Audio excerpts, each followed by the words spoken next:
selamat pagi. Apa kabar? Salam Habatus, hidupku bagi Kristus. Kita bertemu lagi di Habatus. Kita akan belajar firman Tuhan. Bagaimana kalian sudah siap? Mari kita berdoa terlebih dulu.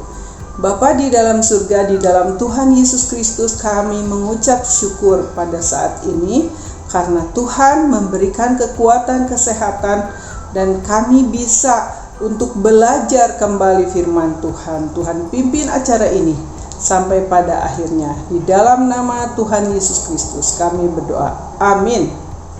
Adik-adik, pernahkah kalian diolok-olok, ditertawakan?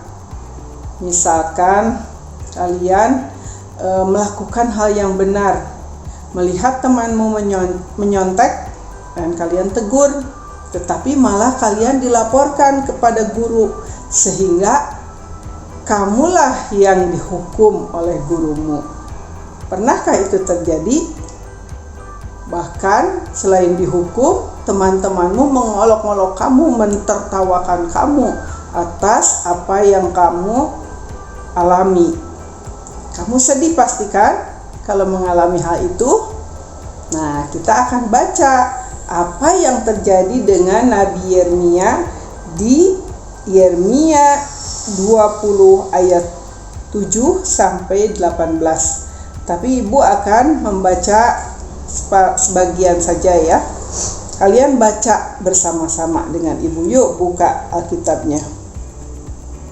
Ibu akan baca ayat 1, ayat 7, ayat 8, ayat 11 dan 13 ya.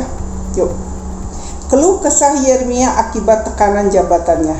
Engkau telah membujuk aku ya Tuhan, dan aku telah membiarkan diriku dibujuk. Engkau terlalu kuat bagiku, dan engkau menundukkan aku. Aku telah menjadi tertawaan sepanjang hari. Semuanya mereka mengolok-olokkan aku. Sebab setiap kali aku berbicara, terpaksa aku berteriak, terpaksa berseru, kelaliman, aniaya. Sebab firman Tuhan telah menjadi celak dan cemooh bagiku sepanjang hari. Tetapi Tuhan menyertai aku seperti pahlawan yang gagah. Sebab itu orang-orang yang mengejar aku akan tersandung jatuh, dan mereka tidak dapat berbuat apa-apa. Mereka akan menjadi malu sekali, sebab mereka tidak berhasil. Suatu noda yang selama-lamanya tidak terlupakan.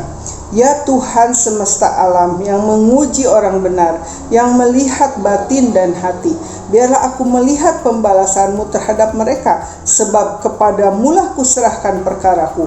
Menyanyilah untuk Tuhan, pujilah Tuhan. Dedek, Nabi Yeremia juga mengalami olok-olok pada saat Tuhan menyuruh Nabi Yeremia untuk menyampaikan firman Tuhan kepada bangsanya. Ternyata apa yang disampaikan Nabi Yeremia untuk supaya bangsanya bertobat, malahan dia diolok-olok, ditertawakan, sehingga dia dihukum ya. Nah, dipenjarakan. Udah keluar, aduh, Nabi Yeremia rasanya sedih banget. Kenapa Tuhan melakukan hal ini kepada saya? Padahal saya sudah hidup benar, sudah menurut apa yang Tuhan suruh dia lakukan ya. Tetapi ternyata keadaannya sesuatu yang tidak menyenangkan yang dia alami. Nah, di mana Tuhan? Tuhan kok membuat saya diolok-olok gitu ya. Saya tidak mau mengingat Tuhan lagi. Tapi kemudian Yeremia ingat, bahwa saya itu punya Tuhan yang luar biasa. Tadi dikatakan Tuhan menyertai aku seperti pahlawan yang gagah. Aku akan tetap berjuang ya. Nah, Nabi Yeremia akhirnya apa? Terus tetap melakukan apa yang Tuhan suruh. Dia tidak lagi putus asa ya. Karena kalau kita hidup benar, hidup menurut akan firman Tuhan, Tuhan tetap menjaga kita. Tuhan ada di pihak kita, sehingga apapun kesusahan yang kita alami, meskipun kita sudah melakukan hal yang benar, tetapi adik-adik jangan takut, karena Tuhan menjadi pahlawan yang gagah buat kita. Dia yang akan membalas kepada orang-orang yang sudah berbuat jahat, mencemoohkan kita. Jadi jangan takut. Jika adik-adik melakukan hal yang benar, walaupun kemudian mungkin adik-adik yang dihukum atau adik-adik yang kena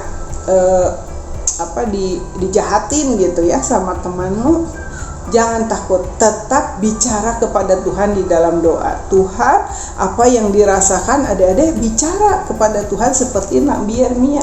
Yeremia juga setelah dia mengalami kesusahan itu, padahal dia sudah melakukan hal yang benar, dia berbicara kepada Tuhan apa adanya. Apa yang dia rasakan, dia katakan kepada Tuhan.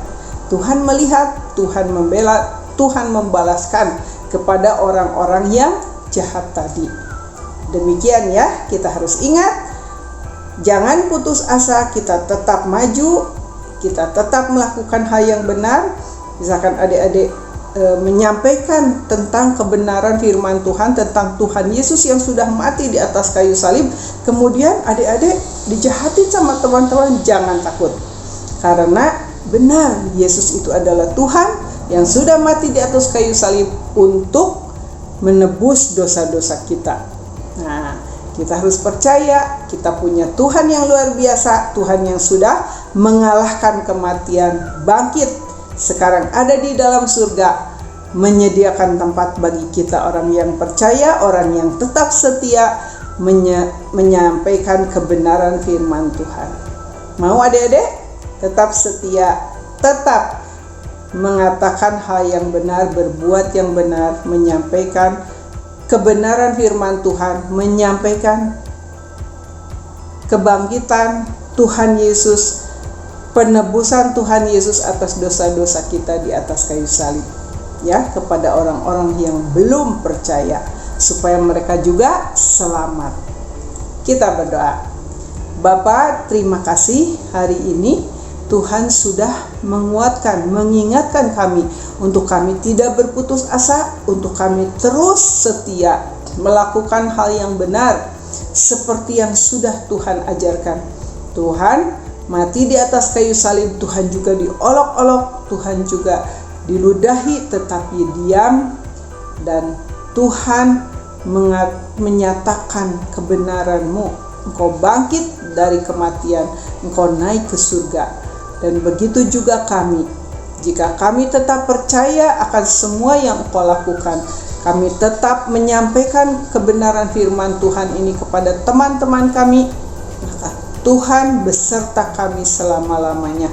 Terima kasih Tuhan Yesus, kami berdoa dan mengucap syukur. Amin. Sampai bertemu lagi di Habatus yang akan datang. Tuhan Yesus memberkati.